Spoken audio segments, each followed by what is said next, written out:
Stephen A., I really want you to be honest with yourself. Just say you're a Republican. Literally just admit that you're a Republican. I know he likes to say that he is a fiscal conservative and a social liberal. Dude, you are a Republican, period. It still seems to me you are more of a Republican. I'm not trying to just throw you in a bucket, but you're just trying to understand the thought process. Listen, at the end of the day, it's fair is fair. If you see what I say and what I believe and how I conduct myself, I have no problem with people saying that. Yeah. Patrick Bet David has become a really good friend of mine, and he and I talk all the time. And he always says, excuse me, he always says, you are the most conservative Democrat I've ever seen. To be.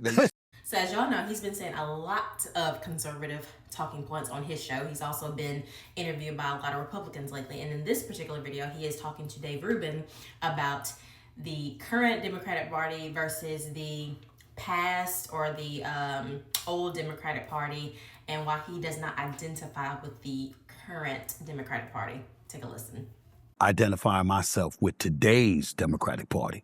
When I'm talking about Democrat, I'm talking about me being a moderate. I'm talking about the Democrats that existed in the 80s and the 90s, the Clinton Democrats and stuff like that. I'm not talking about this strong progressive left, you know, with some of the nonsense that they've spewed and the positions that they've taken.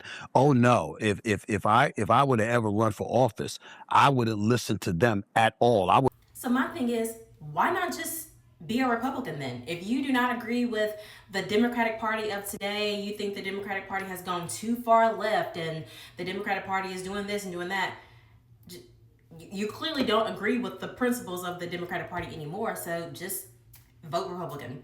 And the fact that you keep going on and on about, you know, if I were to run for president, I would run as a Democrat, but I wouldn't pay any mind to a certain fraction of the Democratic Party.